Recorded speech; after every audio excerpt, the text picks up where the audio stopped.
Sea alabado Jesucristo y María su Santísima Madre. Bienvenidos a Conservando la Fe. El día de hoy vamos a continuar hablando sobre el tema de la misa tradicional y específicamente vamos a hablar sobre una de las objeciones que se argumentan en contra de la celebración de la misa tradicional.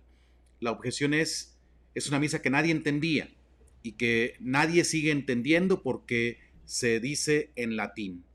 Es una misa que no favorece la participación de las personas, de los fieles, precisamente porque se usa una lengua ajena, una lengua desconocida. Pero, ¿qué tan real es que el uso de la lengua latina impide la participación de los fieles? ¿Es verdad que es una misa que nadie entendía? Sobre eso vamos a estar hablando en este programa, les invito a que se queden. Pero antes quisiera pedirles que me ayuden en este apostolado. Hay 4 cosas que ustedes pueden hacer por mí para apoyarme. Para ustedes son muy sencillas, pero para mí es una ayuda muy importante. Les pido de favor que si no se han suscrito a este canal, se suscriban dándole clic al botón de suscripción. Luego también les pido de favor que le den un clic al icono de la campanita para que reciban notificaciones de los próximos videos de Conservando la Fe. Además, es importante que le den like al video y que lo compartan para que este mensaje pueda llegar a más personas. Para aquellos que prefieran escuchar solamente los audios de Conservando la Fe, aquí abajo en la pantalla están las opciones en donde pueden buscar este canal, Conservando la Fe, así con ese nombre, y no perderse los programas escuchando solamente los audios. Abajo en la pantalla ahora están apareciendo también las redes sociales en las que pueden seguir Conservando la Fe o seguirme a mí en mi cuenta de Twitter. Muchas gracias a todos por la confianza que me tienen y por seguir viendo Conservando la Fe. Pues vamos a entrar al tema del que les hablé al principio. Continuamos hablando de la misa tradicional y vamos a tratar el tema del uso de la lengua latina en la liturgia católica. ¿Por qué se utilizó el latín? ¿Por qué se usa el latín en la misa tradicional? ¿Qué sentido tiene usar una lengua muerta, una lengua que ya no se habla? ¿Por qué pensamos que puede favorecer el uso de la lengua latina la participación de los fieles que van a la misa si no es la lengua que ellos entienden, la lengua que ellos hablan todos los días? Es un argumento de peso realmente para que no se promueva o que se impida la difusión de la misa tradicional. Vamos a hablar sobre este tema pues. Y quisiera primero compartirles algunos párrafos de documentos escritos por los papas, de papas más recientes, sobre el uso del latín en la liturgia y en general el uso de la lengua latina para la iglesia. El primer párrafo que quiero citar es de la encíclica Mediator Dei del Papa Pío XII, y esta encíclica se publicó en 1947, unos pocos años antes del Concilio Vaticano II. Dice lo siguiente, el número 77. El empleo de la lengua latina vigente en una gran parte de la Iglesia es un claro y hermoso signo de la unidad y antídoto eficaz contra toda corrupción de la pura doctrina. Bueno, aquí se resaltan 2 cosas, 2 ventajas que tiene el uso del latín. Primero, un signo de unidad. Recuerden ustedes que católico significa universal. Nosotros somos la Iglesia Católica. La Iglesia Católica es universal porque invita a hombres de toda raza, lengua, pueblo y nación a seguir al Señor Jesús y a integrarse a este nuevo pueblo de Dios, que es el pueblo de Dios del Nuevo Testamento, al cuerpo místico de Cristo, que es la Iglesia. La Iglesia es católica, es universal. ¿Y por qué es universal? Tiene hombres de toda raza, de toda lengua, pueblo y nación. Pero la Iglesia quiso conservar la lengua latina, que es la lengua del Imperio Romano. Recuerden que la Iglesia surge en un contexto político, y el contexto político en el que surgió la Iglesia es que Roma había conquistado prácticamente toda Europa, una parte del norte de África y también la parte que llamamos hoy Tierra Santa o el Medio Oriente. Todo eso pertenecía al Imperio Romano, y en el Imperio Romano se hablaba el latín.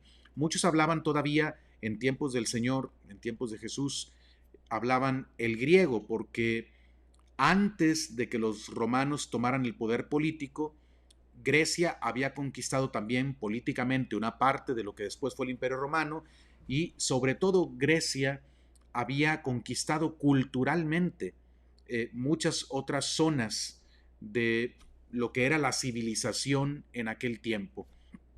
Así es que en el tiempo de Jesús todavía se hablaba mucho el griego que se llamaba koiné, el griego común, el griego vulgar, el griego de la calle, el de la gente.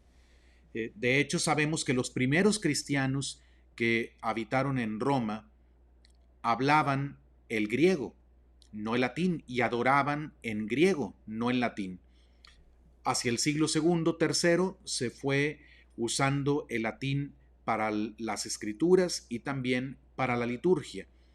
Pero avanzando el tiempo, luego que el Imperio Romano de Occidente cayó en el siglo V, surgieron después los reinos cristianos, comenzando por Francia. Por eso a Francia se le llama la hija mayor de la iglesia. Y luego fueron surgiendo otras naciones que se convirtieron al cristianismo, que reconocieron a Jesús como el Señor y quisieron ser parte también de esta iglesia católica universal. La iglesia consideró que era conveniente seguir usando el latín, aunque estaban ya surgiendo las lenguas derivadas del latín, como el español, el francés, el italiano, el portugués. La iglesia siguió usando el latín como signo de unidad. Por eso aquí el Papa dice, es un claro y hermoso signo de la unidad. Una de las cosas que le da identidad a un pueblo es la lengua.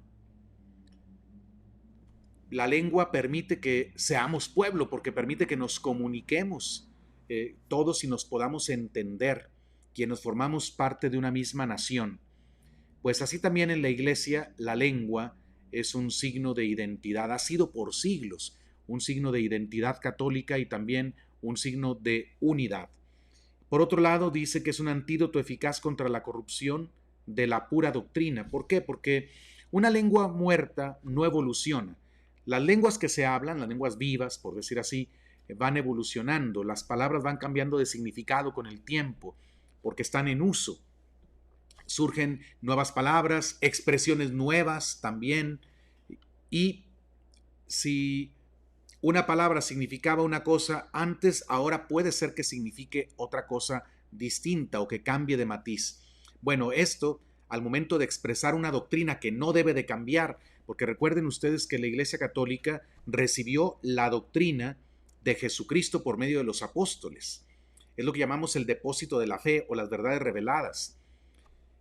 Dios se ha revelado al hombre y el culmen de la revelación es Jesucristo, el Verbo de Dios encarnado. Él comunicó a sus apóstoles todas las verdades que Dios quería que conociéramos, nos compartió de su sabiduría. Y esas verdades necesitamos conocerlas para poder caminar en el camino de la vida eterna. El hombre está llamado a conocer con su inteligencia la verdad, pero luego a orientar su vida según esa verdad. Y Jesucristo mandó a sus discípulos que anunciaran su evangelio a toda criatura, que hicieran sus discípulos a todas las naciones y a todas las naciones las bautizaran en el nombre del Padre, del Hijo y del Espíritu Santo. Es la voluntad de Dios que esa doctrina que recibieron los apóstoles se conserve íntegra hasta el final del mundo. La iglesia tiene la misión de custodiar ese depósito de la fe. La iglesia no decide la doctrina, porque si no sería la religión de los hombres. La iglesia recibe una doctrina que no se inventó ella, la custodia, la conserva pura, íntegra. Es decir, ningún papa ni todos los obispos del mundo juntos pueden agregar verdades al depósito de la fe o quitar verdades del depósito de la fe o cambiar las verdades que están en el depósito de la fe. La misión del Papa y de los obispos, su autoridad que han recibido de Jesucristo, está al servicio de la verdad. A la iglesia le toca asegurarse de que cada generación de hombres y mujeres que vienen al mundo reciba la misma doctrina siempre. Cuando se trata de custodiar este depósito de la fe, esta doctrina que es inmutable, porque es sabiduría divina y Dios no cambia y Jesucristo es el mismo ayer, hoy y siempre, es muy importante y es muy conveniente tener una lengua muerta en la que se conserve esta doctrina, porque las palabras en una lengua muerta no van evolucionando, no cambian de significado. Además, el latín se distingue por su precisión, lo vamos a ver más adelante. El latín es una lengua muy concisa, sirve mucho para definir con precisión lo que son las cosas. Y si hablamos de verdades reveladas, eso favorece muchísimo al propósito de la iglesia. Por eso la iglesia decidió conservar el latín. Es también, dice, un antídoto eficaz contra toda corrupción de la pura doctrina. La doctrina oficial de la iglesia está puesta en el magisterio en latín, para que nunca se cambien los significados de las palabras. Y aunque hay traducciones, las traducciones no son el texto oficial. Cuando hay alguna duda, alguna confusión, siempre se puede ir al texto latino para saber exactamente cuál es la doctrina correcta de la Iglesia Católica. Este es un aspecto muy importante.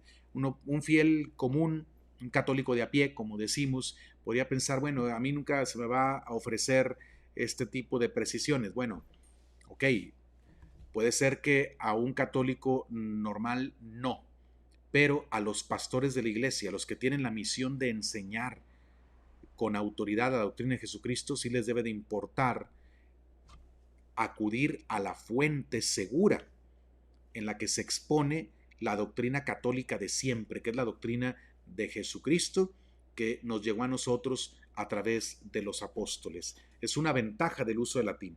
Ahora, voy a compartir también unas ideas de otro documento del Papa Juan XXIII, este es de 1962, y recordemos, Juan XXIII es el Papa que convocó el Concilio Vaticano II, que comenzó precisamente en aquel mismo año, 1962. El documento se llama Veterum Sapientia. Dice lo siguiente, voy a citar algunos párrafos nada más. En esta diversidad de lenguas sobresale sin duda la nacida en el Lacio. El Lacio es una región de Italia donde está Roma, que llegó a ser luego un admirable instrumento de la propagación del cristianismo en Occidente. Vean, el latín tiene una importancia histórica porque fue un instrumento de la propagación del cristianismo. Por eso era muy lógico que luego se convirtiera en la lengua del pueblo de Dios, de la Iglesia Universal, que es la Iglesia Católica. Continúo leyendo. Pues por una especial providencia de Dios, esta lengua que había agrupado durante muchos siglos a tantos pueblos bajo la autoridad del Imperio Romano, se convirtió en la lengua propia de la sede apostólica. O sea, el latín primero sirvió como lengua de comunicación en el Imperio Romano, que conquistó varias naciones, las conquistó militarmente, pero llegaron a formar una civilización, un único imperio. Y el latín sirvió para dar unidad e identidad primero al Imperio Romano, pero después a la Iglesia. Una vez que el imperio se convierte al cristianismo, esto sucede ya más claramente en el siglo IV y del siglo IV en delante, entonces el latín pasó a ser también un instrumento de la unidad y una lengua propia para la sede apostólica, la sede de Pedro. Continúo leyendo. Y conservada para la posteridad, une entre sí con estrecho vínculo de unidad a los pueblos cristianos de Europa. De hecho, la lengua latina, por su naturaleza, se adapta perfectamente para promover toda forma de cultura en todos los pueblos. No suscita envidia, se muestra imparcial con todos, no es un privilegio de nadie y es bien aceptada por todos. Miren qué ventajas tiene para la Iglesia Católica tener como lengua oficial el latín.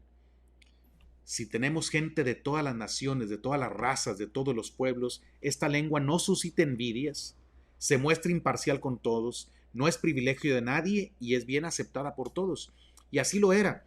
A los que nos ha tocado crecer en este tiempo después de el Concilio Vaticano II se nos puede hacer extraño un poco esto de que el latín es aceptado por todos, pero en realidad, piensen ustedes, muchas naciones fueron evangelizadas y fueron catequizados por medio de la lengua latina. La gente aprendía el latín. No todos llegaban a hablarlo porque no era necesario hablar totalmente latín, pero gente aprendía a hacer las oraciones básicas del cristianismo en esta lengua. Y la gente aprendía a adorar a Dios, porque el acto de culto más grande que podemos darle a Dios es la Santa Misa, el santo sacrificio de Cristo. La gente aprendía a participar en la misa escuchándola y contestando en latín. Más adelante tocamos este punto. Continúo leyendo. No se puede olvidar que la lengua latina tiene una estructura noble y característica, un estilo conciso, diverso, armonioso, lleno de majestad y dignidad, que contribuye de una manera singular a la claridad y a la solemnidad. Claridad y solemnidad son dos características de esta lengua, además de todo lo que hemos mencionado, lo que menciona aquí el Papa: estilo conciso, diverso, armonioso. Pero para expresar la fe se requiere una lengua clara. Y además, para la solemnidad de la liturgia, para la dignidad del culto que le damos a Dios, también esta lengua favorece, porque es característico de la lengua latina también su solemnidad, su elegancia. Por este motivo, la sede apostólica ha procurado siempre conservar con celo y amor la lengua latina, y la ha juzgado digna de usarla como espléndido ropaje de la doctrina celestial de las leyes y de las leyes santísimas. Vean, por todas estas bondades que tiene el latín, porque también hay de lenguas a lenguas, con todo respeto a todas las culturas, hay de lenguas a lenguas. El latín es una lengua concisa, elegante, solemne. Por esto mismo, dice la Iglesia, ha procurado conservar con celo y amor la lengua latina y la usa como espléndido ropaje de la doctrina celestial. O sea, la doctrina que viene del cielo, estas verdades reveladas, la Iglesia ha querido expresarlas y ha querido enseñarlas a sus hijos en fórmulas precisas que están en la lengua latina. Vuelvo a decir, aunque haya catecismos en la lengua vernácula, que es la lengua de cada nación, la lengua propia, de todos modos es importante que haya una fuente segura, que tenga expresada claramente y sin error las verdades de la fe. Y por eso la Iglesia ha conservado el latín. Donde quiera que estos se encuentren, los ministros de la Iglesia, dice, por el conocimiento y el uso del latín pueden conocer exactamente cuanto proviene de la sede romana y por medio de él libremente comunicarse entre sí. Como les decía, eso es un instrumento muy importante para los pastores de la Iglesia. Lamentablemente ya llevamos algunas generaciones de pastores que no se nos enseñó bien el latín, que no se nos capacitó para leerlo, mucho menos para hablarlo, ni siquiera a veces para traducirlo. Pero piensen ustedes toda la cultura que tenían los sacerdotes y los obispos antes de que desgraciadamente en la práctica se desechara el latín, porque el latín es una puerta a toda la cultura humanista de Occidente, a todo el pensamiento cristiano y también incluso a las ciencias. Muchos libros de ciencias se escribieron en latín. La lengua usada por la Iglesia debe ser no solamente universal, sino también inmutable. Atención, que no cambie el significado de las palabras. Pues si se confiaran las verdades de la Iglesia Católica a alguna o varias lenguas modernas, aunque no fuera ninguna superior a las demás, sucedería ciertamente que, siendo diversas, no aparecería claro y suficientemente preciso el sentido de tales verdades, y por otra parte no habría ninguna lengua que sirviese de norma común y constante, que pudiera regular el sentido exacto de las demás.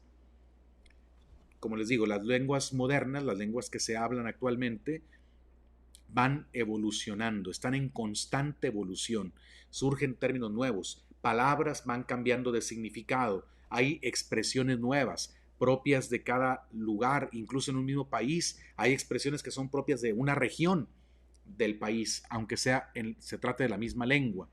Bueno, esto es un inconveniente para una iglesia que es católica, universal, que quiere llegar a todos los hombres.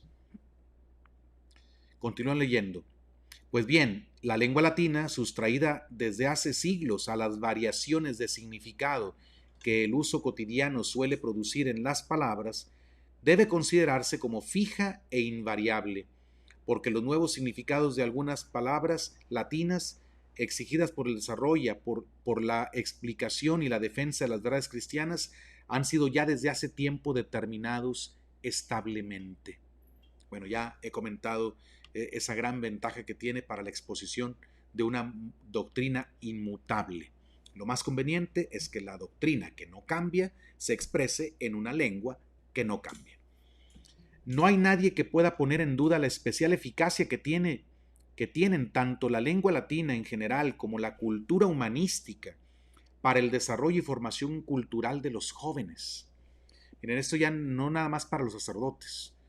El saber latín ayuda muchísimo a la formación de los jóvenes. Y aquí el Papa dice por qué.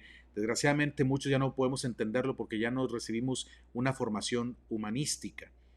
Pero el Papa Juan XXIII dice lo siguiente: pues ella cultiva, madura, perfecciona las principales facultades del espíritu, proporciona agilidad mental y exactitud en el juicio, desarrolla y consolida las jóvenes inteligencias para que puedan abarcar y apreciar justamente todas las cosas, y finalmente enseña a pensar y hablar con un gran orden.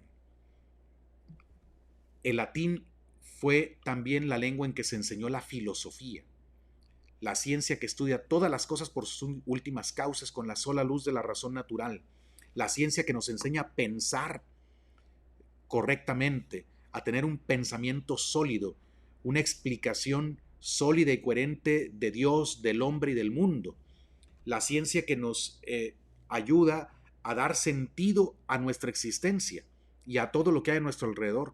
La filosofía, una ciencia ahora desconocida también, lamentablemente, por la gran mayoría de los hombres de todas las naciones. Pero el vehículo para enseñar la filosofía mucho tiempo fue también la lengua latina. Toda esta formación, desgraciadamente, se perdió. El latín y el pensamiento cristiano ayudaban, como dice el Papa aquí, a perfeccionar las principales facultades del espíritu. Daba agilidad mental, exactitud en el juicio. Enseña a pensar y hablar con un gran orden. Qué lástima que ya no tengamos esto, y a veces lo vemos lamentablemente hasta en los que se dedican a la comunicación. No saben redactar, no saben hablar con propiedad, porque hemos dejado de recibir una educación humanista. Más adelante en este mismo documento, oigan lo que dice el Papa Juan XXIII. Estábamos a punto de empezar el Concilio Vaticano II.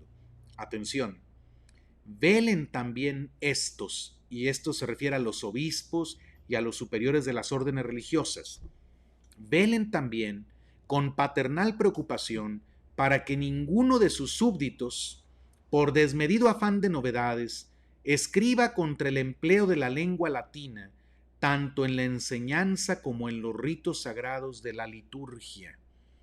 Atención, porque estas palabras son del Papa que convocó el concilio, el que mencionó la palabra ayornamiento, puesta al día de la iglesia, el que dijo que la iglesia tenía que ponerse al día. Pero vean cómo este Papa no quería cambiar todo. Él decía: tengan cuidado con estos que tienen un desmedido afán de novedades y que escriben contra el uso de la lengua latina tanto en la enseñanza, en la catequesis, en la teología, en la filosofía, como en los ritos sagrados de la liturgia. Ni movido por prejuicios disminuye el valor preceptivo de la voluntad de la sede apostólica y altere su sentido. Esa advertencia les hacía el Papa Juan XXIII a los obispos. Obviamente, y desgraciadamente también, pues hemos comprobado que no se hizo caso a la advertencia del Papa Juan XXIII. Y con la lengua latina perdimos también Al perder la lengua latina, perdimos también toda la cultura o mucho de la cultura que se iba comunicando en esa lengua. El Papa Pablo VI también tiene un texto interesante. Este que voy a leer es de la Audiencia General del 26 de noviembre de 1969. El contexto de estas palabras del Papa Pablo VI es el siguiente. Él ya había aprobado la reforma litúrgica, el nuevo misal, y faltaban unos meses para que ese misal fuera obligatorio en todo el mundo. Entonces el Papa en esa audiencia general estaba tratando como de preparar el terreno, de ayudar a todos, convencerlos de la bondad de la reforma litúrgica y pues tratando de ayudar a que todos recibieran con buen ánimo esa reforma. Y en ese discurso el Papa habla de lo que iba a representar el cambio, el abandono del latín en la liturgia. Leo las palabras del Papa. Es aquí donde se advertirá la mayor de las novedades, la novedad del lenguaje. No más latín, sino que el lenguaje de la misa será el lenguaje vernáculo, o sea, el que se habla en cada nación. La introducción de este será ciertamente un gran sacrificio para quienes conocen la belleza, el poder y la sacralidad expresiva del latín. Estamos abandonando el habla de siglos de cristiandad. Estamos transformándonos en algo así como intrusos, profanos en la reserva literaria de la expresión sagrada. Vamos a perder una gran parte de aquella realidad estupenda, incomparablemente artística y espiritual, el canto gregoriano. Pues claro, al desechar el latín, también se desechó el canto de la iglesia latina, de la liturgia latina, que es el canto gregoriano, que prácticamente ya nadie conoce y que es muy difícil encontrar porque simplemente ya no hay quien tenga la formación para cantar en gregoriano, para tocar los instrumentos, el órgano, que es el instrumento propio también para el canto gregoriano. Todo eso se perdió al perder el latín. Entonces el Papa estaba consciente de todo lo que íbamos a perder, pero aún así, bueno, él creía que había una razón superior por la cual valía la pena perder todo aquello. Esta era su opinión. Yo personalmente, y yo creo que muchos ahora, no compartimos esa opinión del Papa Pablo VI. En esto no era infalible, y yo creo que realmente no sucedió lo que él esperaba que sucediera, pero aquí va la razón por la cual él pensaba que valía la pena deshacernos de todo aquello. Leo textualmente. ¿Qué podemos poner en lugar de ese lenguaje de ángeles? Estamos renunciando a algo de valor incalculable, pero ¿por qué? ¿Qué es más valioso que esto? ¿El más alto de los valores de la Iglesia? La respuesta parecerá banal, prosaica, pero es una buena respuesta, porque es humana, porque es apostólica. Entender la oración vale más que los paramentos de seda de que está vestida la realeza. La participación del pueblo vale más, especialmente la participación del pueblo moderno, tan amiga del lenguaje sencillo que se entiende fácilmente y que se convierte en habla cotidiana. Bueno, en síntesis, el Papa Pablo VI pensó que valía la pena perder el latín con todas sus ventajas, con todo lo que él había ya enlistado allí, con tal de que la gente pudiera entender mejor la liturgia, que luego vamos a ver que realmente pues no sucedió lo que el Papa esperaba. No estamos en un tiempo en que la gente entiende mejor la liturgia, lo vamos a ver ahorita más adelante, y pensaba que también eso iba a favorecer la participación del pueblo. Bueno, al menos esa era su intención, y yo creo que era muy buena, muy válida. Desgraciadamente no parece que se hayan alcanzado las expectativas del Papa Pablo VI. Muy bien, pues ahora voy a comentar, ya después de haber leído y compartido estos textos, voy a comentar algunas cosas también sobre la utilidad de la lengua latina, y también voy a tratar de contestar a ese prejuicio de que nadie entendía la misa antes porque era en latín, y al prejuicio de que el uso del latín impedía la participación más plena o consciente de los fieles en la Santa Misa. Por aquí en la pantalla tengo los puntos que voy a comentar. El primero, es más importante entender el misterio que se celebra que cada palabra que se dice en la misa. Puede ser cierto que antes de la reforma litúrgica, cuando la misa se decía en latín y en general todos los ritos de los sacramentos, es cierto que la gente no entendía cada palabra que se decía. Pero es más importante comprender el misterio, de qué se trata la misa. Porque si se entienden las palabras, pero no se sabe qué es la misa, entonces tampoco se puede participar bien en esta celebración. La misa es el santo sacrificio de Cristo en la cruz, la actualización de su sacrificio en la cruz. Por allí en el canal hay algunos videos sobre la Santa Misa que les recomiendo ver, búsquenlos, están por ahí en alguna lista de reproducción, y también hay otros videos en los que he estado compartiendo la doctrina católica sobre la Sagrada Eucaristía, como se enseña en el Concilio de Trento. Les recomiendo que vean esas series de videos para que puedan comprender mejor de qué estoy hablando ahorita. Pero la misa es un misterio. El misterio central de la misa es que se actualiza allí el santo sacrificio de Cristo que realizó por nosotros en la cruz. Pero no solo eso, en la misa se recuerdan también otros misterios, se recuerda la encarnación, porque no podría haberse ofrecido Cristo, su cuerpo, sangre, alma y divinidad, si no se hubiera encarnado. Se recuerda también su resurrección y su ascensión al cielo, y se recuerda su retorno glorioso. Además, en el año litúrgico se van recordando muchos misterios de nuestra fe.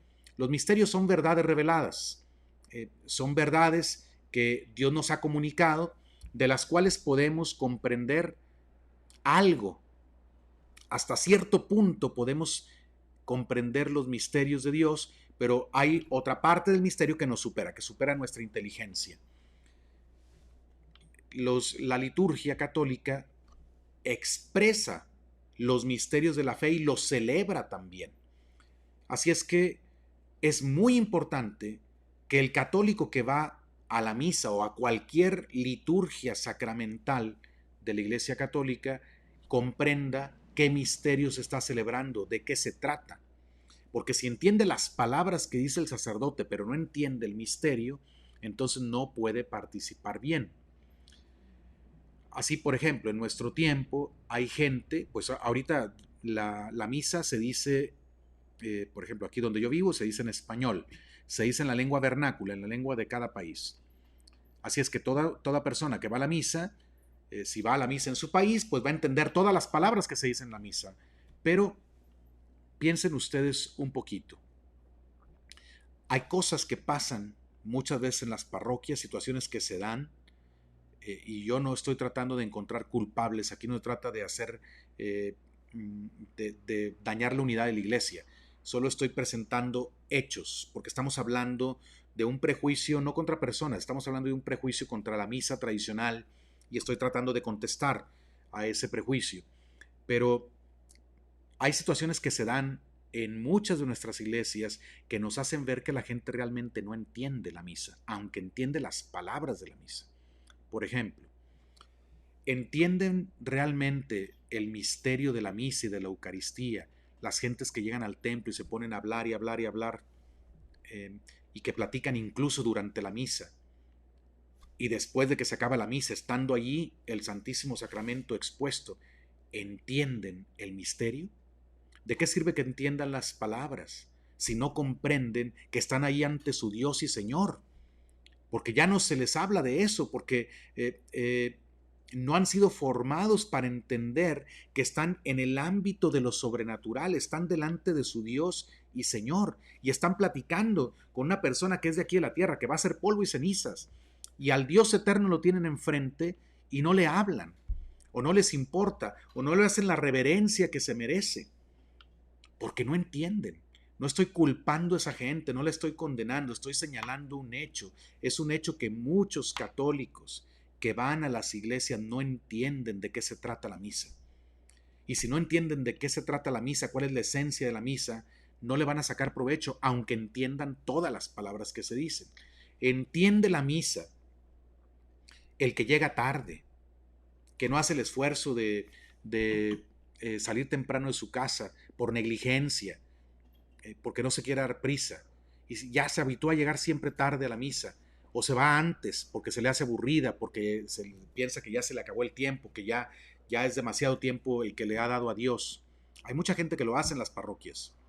Esa gente, ¿creen de verdad ustedes que entiende lo que es la misa? Si lo entendiera, no se iría. Si lo entendiera, llegaría temprano, no se iría antes. Entiende la misa el que estando allí, delante del Señor, adorando a su Dios, saca el celular para textear, siente la vibración de su celular y algunos ni siquiera lo apagan, algunos se escucha que le está timbrando el celular y descaradamente se ponen a contestar ahí en el templo o contestan el mensaje tranquilamente, o bien algunos aparentando ser más educados porque son educados con la gente que está ahí pero no con Dios, se salen del templo para contestar la llamada. Esa gente que interrumpe la celebración más sagrada que tenemos los católicos, con la mano en la cintura, ¿esa gente entiende lo que es la misa de verdad? Entiende las palabras, pero obviamente no entiende qué está pasando allí. No entiende delante de quién está, no entiende a quién está hablando, no entiende quién es aquel en quien debe estar poniendo su atención. Para arreglar nuestros negocios, nuestros asuntos humanos, tenemos toda la semana. La mayoría de los católicos, bueno, la mayoría ni siquiera va a la misa, para empezar. Entonces, todos los que no van a la misa, seguramente la mayoría de ellos no entiende qué es la misa. Pero de los que van, imagínense, muchos es el único tiempo que le dan a Dios en la semana. Es el tiempo de Él y aún así se lo regatean. ¿Por qué? Porque están platicando con otra persona, ya sea en presencial, allí mismo en el templo. Hay gente que está platicando mientras están leyendo lecturas, mientras está la consagración, incluso. Hay gente que está platicando con otros por medio del celular o está texteándose con otras personas que están fuera del templo. Y obviamente su corazón, su amor, su atención no están puestas en Jesucristo ni en la Santísima Trinidad. Entonces vean que entender las palabras de la liturgia no necesariamente significa entender la misa. Y puedo ir a otras cosas. Por ejemplo, hay gente que quiere su show en la misa. Esto se da, por ejemplo, en las bodas, en las quinceañeras, en los bautizos. La gente quiere show. Es más, mucha gente piensa que paga por su show, ¿verdad? Porque da una cooperación para el sostenimiento de la iglesia y entonces dice, es mi misa, es la misa de 15 años de mi hija, es la misa, es mi misa de boda. Y entonces la misa tiene que hacerse a su manera. Entonces la quinceañera quiere entrar, o la mamá de la quinceañera muchas veces quiere que su hija entre como si fuera una artista de Hollywood, con todas las cámaras siguiéndola durante toda la misa. Y la atención se le pone a la muchachita que está ahí enfrente del altar y del Señor nadie se acuerda. Eso pasa en muchas quinceañeras. Y eso lo saben los sacerdotes, lo sabemos los sacerdotes y lo saben los fieles también. Hay sus excepciones, pero yo creo que la mayoría de los que me están escuchando sabe que estoy diciendo la verdad. No estoy hablando por ocurrencias, no estoy hablando de sueños que yo tuve, estoy hablando de cosas que he visto y que hemos visto todos. Y eso pasa también en las bodas. ¿Esa gente entiende la misa? ¿Entienden la misa? Los papás que llevan a sus hijos a hacer la primera comunión y luego ya no los vuelven a llevar jamás. ¿Entienden la misa? ¿Entienden el misterio de lo que se trata? Recibir a Cristo, el pan de vida y la bebida de salvación. ¿Entienden realmente eso? No lo entienden. No lo entienden. Para muchos católicos es un evento social. Así es que no ha quedado resuelto el tema de entender solo por el hecho de que ahora se usa la lengua vernácula. Por eso vuelvo al punto 1 que tengo aquí. Es más importante entender el misterio que se celebra que cada palabra que se dice en la misa. Ahora ya no se guarda silencio en los templos, parecen mercados, antes de la misa, después de la misa. Ya no se hace reverencia al Santísimo. Muchas veces ahí está a un lado y nadie le hace caso. O a veces está escondido en alguna capilla y muy pocos, uno que otro, va a visitarlo. Ya no se hace la genuflexión. Muchas cosas las hemos perdido y manifestamos que ya no hay el entendimiento de los misterios. Pregúntenlo a cualquier persona mayor, cualquier persona de más edad, que le haya tocado vivir antes de que se cambiaran todas estas cosas en la liturgia, y ellos les van a dar testimonio de que antes la gente guardaba respeto en la iglesia. La gente no platicaba en los templos. La gente se vestía bien para ir al templo, con modestia, hombres y mujeres. La gente sabía comportarse mejor porque había mejor catequesis, entendían mejor el misterio. A lo mejor no entendían cada palabra, pero sabían que estaba allí Dios, sabían que en la misa se estaba ofreciendo Cristo, su cuerpo, sangre, alma y divinidad por ellos. Y por eso iban a la misa. De hecho, el porcentaje de participación de los católicos en la misa dominical era muchísimo mayor antes de la reforma litúrgica que después. Hoy estamos en un tiempo en que hay misa para todo tipo de público. Hay misas de niños, misas de jóvenes, misas de enfermos, misas de inicio de curso, misas de clausura, misas de todo tipo. Ahora las misas se definen por el público, que va ya no por el Dios al que se debe ofrecer el santo sacrificio.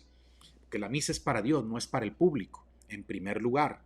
Pero ahora definimos así la misa, y ahora que tenemos una variedad tan amplia de misas, la gente no va. La gente está dejando de ir. Vean lo que pasó con esta pandemia.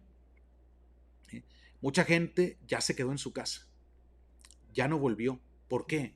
Porque nunca entendió de qué se trataba la misa. Si entendiera, no hubieran dejado a los obispos tranquilos durante el tiempo de pandemia, les hubieran estado rogando que les dieran la Sagrada Eucaristía, que les dieran la misa, y a los sacerdotes también nos hubieran estado suplicando que no los abandonáramos, que no les negáramos la confesión, que no les negáramos la participación presencial en el santo sacrificio de Cristo. Pero es obvio que ya no se entiende de qué se trata la misa. Por eso tranquilamente ya muchos dejaron de ir. Y ahora que están otra vez las puertas de los templos abiertas, la gente, muchos ya no volvieron. Porque en realidad nunca habían entendido qué era la misa. Era un catolicismo más de costumbre que de otra cosa. Era como un catolicismo de inercia, como una ola que termina en la playa y se va haciendo cada vez más débil hasta que finalmente va de regreso al mar. Así está siendo la fe de muchos católicos. Se acabó. Y estamos usando la lengua vernácula. Los sacramentos se dicen en una lengua que todos pueden comprender, pero no sirve, ese es mi punto, no sirve de mucho entender cada palabra de la misa si no se entiende el misterio. Y la prueba de que el misterio no se entiende es cómo muchos católicos ni frecuentan los sacramentos, y también cómo se comportan muchos católicos que sí van a los templos.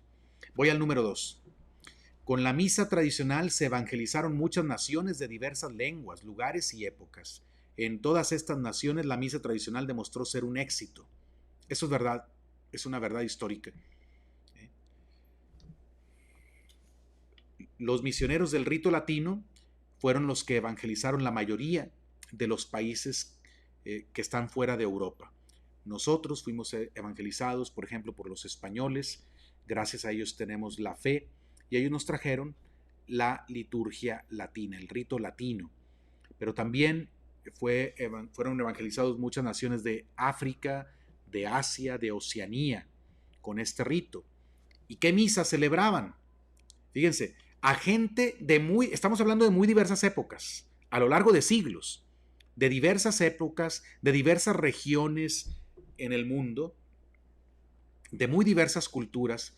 A todos se nos evangelizó y se nos enseñó a adorar a Dios con la misa tradicional.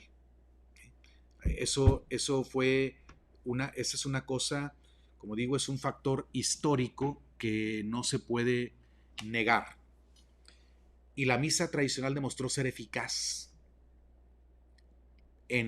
para todos. Piensen ustedes, por ejemplo, San Juan Bosco, aquellos pobres jóvenes que él evangelizaba, jóvenes que estaban en la calle, cuando los invitaba a misa, ¿qué misa les celebraba? San Juan Bosco les decía, vengan, hay misa de jóvenes este domingo. No, no había misa de jóvenes. Era misa para Dios, era la misa de siempre, la misa tradicional. Y en esa misa se santificaron los jóvenes que atendió San Juan Bosco. Los niños de San Juan Bautista de la Salle. Piensen ustedes, otro contexto diferente al de Don Bosco, otro tiempo distinto también. Cuando Juan Bautista de la Salle le celebraba a los niños la misa, no era una misa de niños como las que conocemos ahora. Obviamente, no había misas de niños. Era la misa de siempre, la misa de todos los siglos, la misa de los santos. Y con esa misa los niños aprendieron a adorar a Dios. No podemos pensar que los santos eran ingenuos, que los santos eran como gente que nunca logró entender realmente la esencia del cristianismo. No, es que el problema no estaba en la misa. Y la misa demostró ser un éxito en todas las naciones, de diversas épocas, de diversas regiones del mundo, de regiones opuestas, polos opuestos de la tierra. Fueron evangelizados y un instrumento de evangelización muy grande fue la misa tradicional. Así es que ahora se dice, bueno, es que había que cambiar la misa para adaptarla al hombre de hoy. Bueno, eso nunca se hizo antes.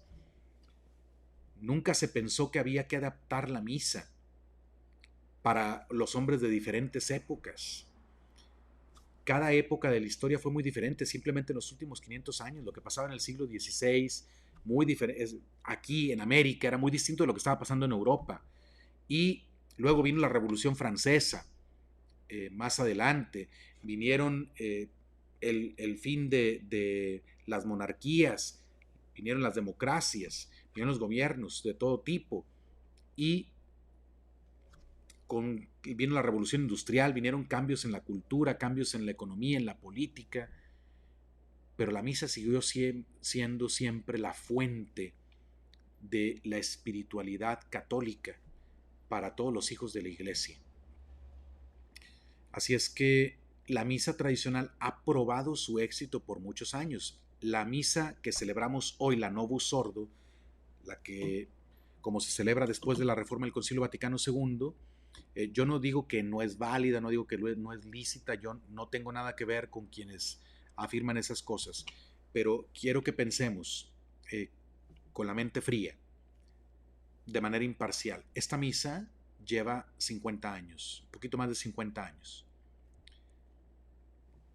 Hasta este momento, todavía no podemos decir que ha demostrado ser un éxito esta reforma. Más bien, lo que vemos es que la gente se ha ido alejando. Yo no estoy diciendo que sea culpa de la misa tampoco, pero si precisamente el punto de la reforma litúrgica era hacer más atractiva la liturgia para el hombre de hoy, pues algo está pasando que no se logró. Ahora, número 3, la gente usaba misales bilingües. Eso es muy importante. Miren, desde mediados del siglo XIX comenzó un movimiento litúrgico. Y este movimiento litúrgico originalmente no estaba peleando porque se cambiara la liturgia, sino estaba buscando maneras de hacer más entendible la liturgia a la gente. Entonces el movimiento litúrgico promovió la impresión de misales bilingües. latín inglés, latín francés, latín español, latín portugués, latín alemán, etcétera, para que la gente que iba a la misa pudiera tener en sus manos una guía, un instrumento que le ayudara a comprender las palabras que no entendía. Entendían el misterio, pero no entendían las palabras. Bueno, esa es la solución que se buscó y era una buena solución. Esos misales son un compendio muy rico de doctrina y de espiritualidad católica, porque también incluían oraciones y devociones tradicionales muy amadas por los santos y por los católicos de hace ya muchos siglos. Y esos misales solo se adquirían una vez en la vida. ¿Por qué? Porque servían para siempre. Ahora tenemos un ciclo litúrgico, por ejemplo, en las lecturas de 3 años, de manera que el misal dominical de 2022 no va a servir para 2023. En la liturgia tradicional el calendario litúrgico es anual, el ciclo es anual, de manera que un solo misal te sirve para todos los años. Entonces la gente lo adquiría y se quedaba con él para toda la vida.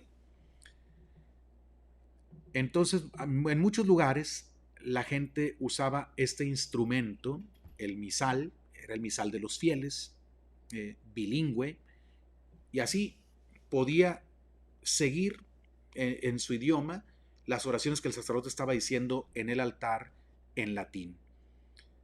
Esta práctica se hizo muy común. Ahora, no era obligatorio tampoco, en la misa tradicional no es obligatorio que los fieles estén contestando toda la misa porque la participación es diferente, de eso vamos a hablar en otro momento. El modo de participar en la misa tradicional no necesariamente coincide con lo que ahora entendemos con participación. Pero bueno, será tema de un video posterior. Número 4. En nuestra época la gente está mucho más acostumbrada a escuchar otros idiomas, música, películas, negocios. Miren, este es un argumento también que debemos considerar. La Iglesia dejó de usar el latín justo cuando la civilización occidental, y podemos decir más bien en todo el mundo, comenzamos todos a ser bilingües, trilingües y hasta políglotas. Porque por razones de la globalización, por razones de negocio, por razones de estudio, hoy mucha gente habla varios idiomas y tenemos recursos pedagógicos como nunca antes en la historia para aprender todo tipo de idiomas. Los más extraños o los más ajenos al nuestro los podemos aprender ahora en la pantalla de nuestro computador. La Iglesia quita el latín porque dice, esta es una lengua que nadie entiende o que nadie puede entender. Y ahora tenemos más recursos para aprender el latín. Pero mi punto es el siguiente. Hay mucha gente que escucha música en otro idioma y no necesariamente entiende las palabras que está escuchando, pero la disfruta. Hoy, por ejemplo, también hay gente que ve películas que no están habladas en su propio idioma. Eso es muy común. Nosotros vemos muchísimas películas en inglés, pero ahora por la globalización también es fácil encontrar una buena película en alemán, en francés, en italiano, en turco, en hindi, etc. En los idiomas más extraños también a nuestra cultura. Se produce cine y podemos disfrutar de cine. ¿Por qué? Porque hay subtítulos. Entonces, la exposición a lenguas ajenas a la vernácula es una realidad muy común en nuestro tiempo. Y nadie piensa que eso es un problema.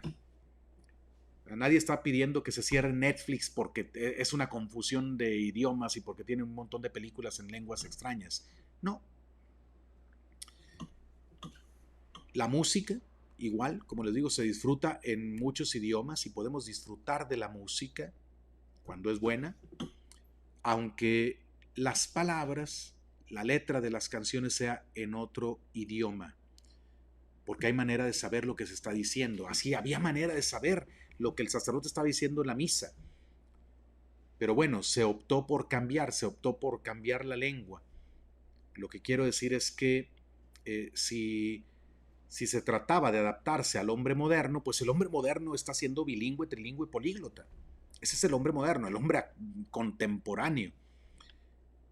no hubiera sido complicado tampoco que el hombre de hoy aprendiera latín.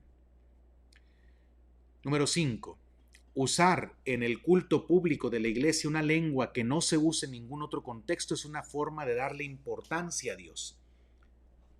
Sí, miren, el hecho de que en el culto público, no en el privado, sino en el culto público, la iglesia haya reservado una lengua muerta que se convirtió en una lengua sagrada por razones históricas, se convirtió en una lengua sagrada, es una forma, o era una forma, bueno, sigue siendo, porque la misa tradicional existe todavía y no va a dejar de existir, pero sigue siendo una manera de decirle a Dios: Señor, tú eres tan importante para nosotros que en nuestro culto público no te hablamos en la misma lengua en la que hablamos cuando estamos haciendo fila para comprar tortillas.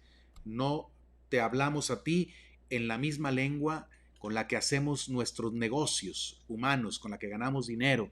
No te hablamos a ti en la misma lengua con la que contamos nuestros chistes, que a veces no tienen nada de bueno los chistes.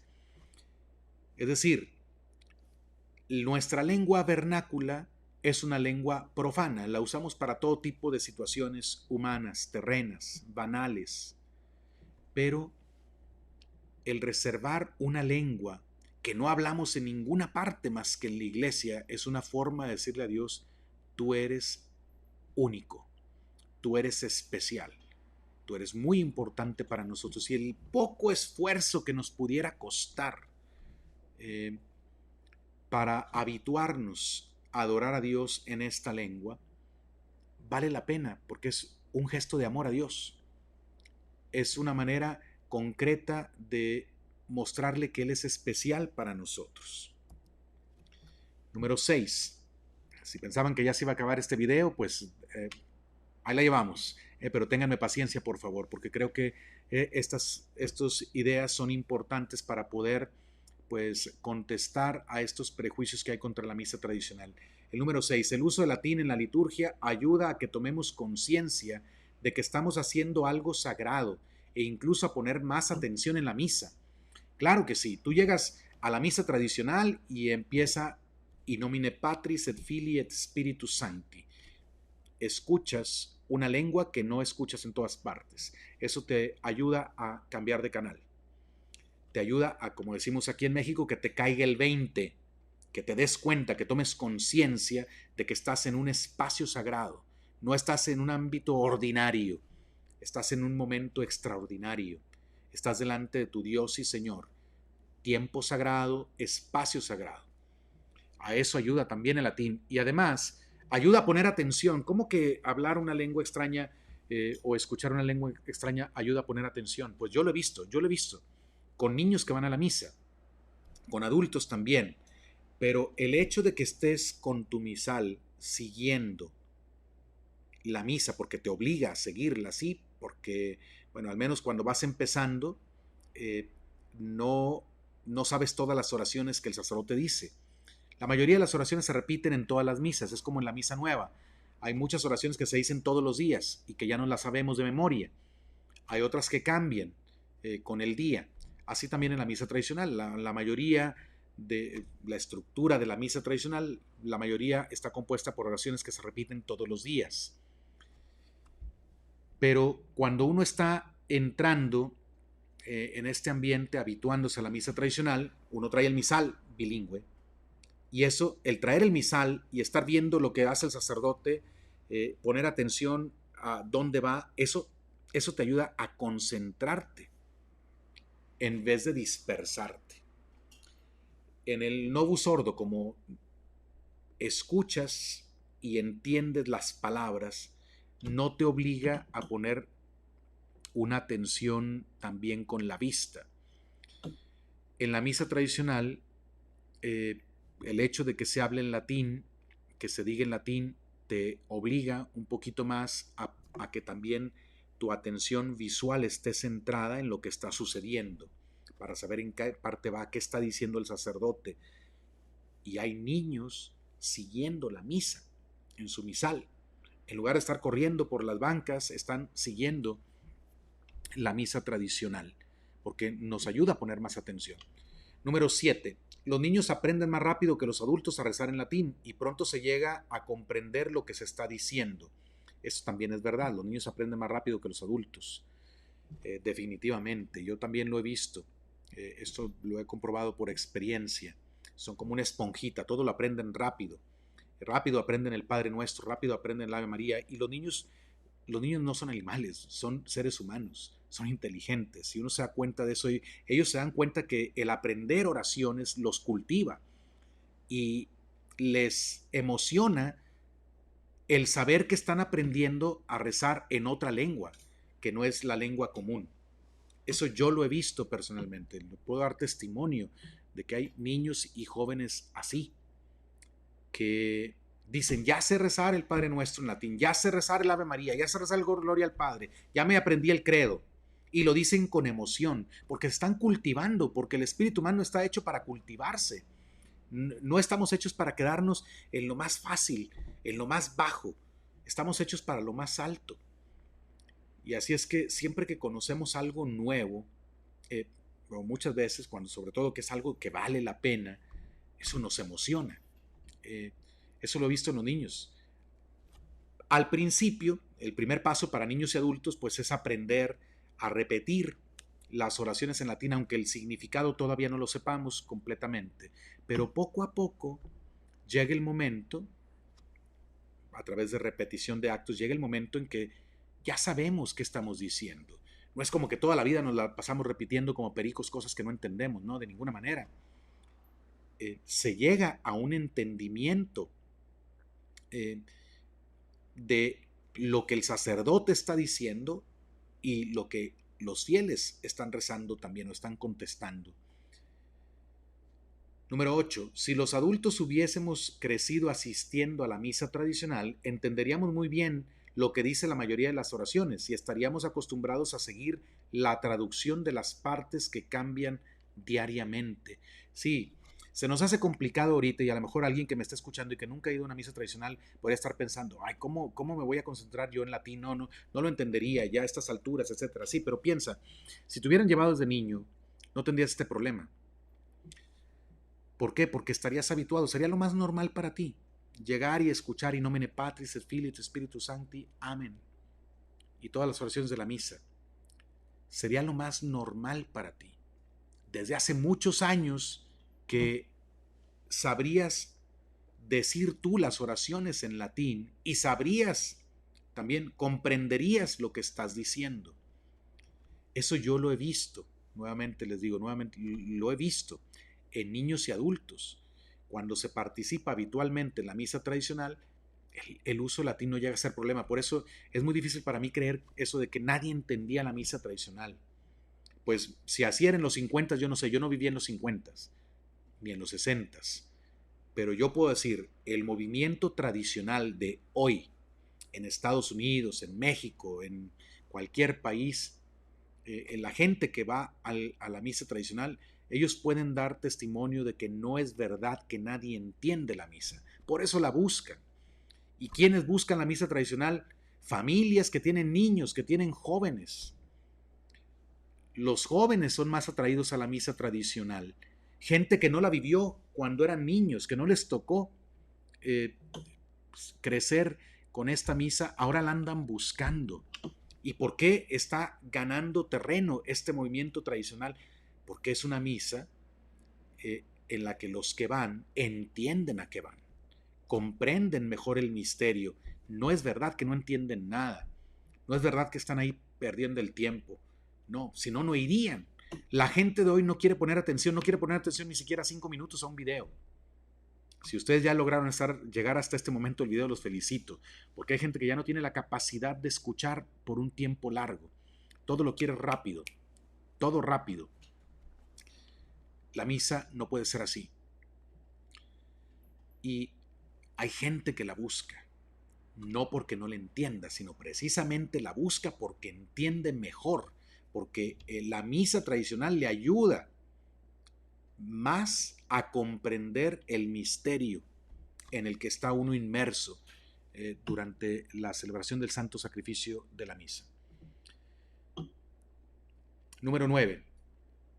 Hoy todos entienden las palabras de la misa, pero muchos no parecen entender el misterio que allí se realiza. Bueno, ya lo comenté cuando estaba hablando acá del número 1.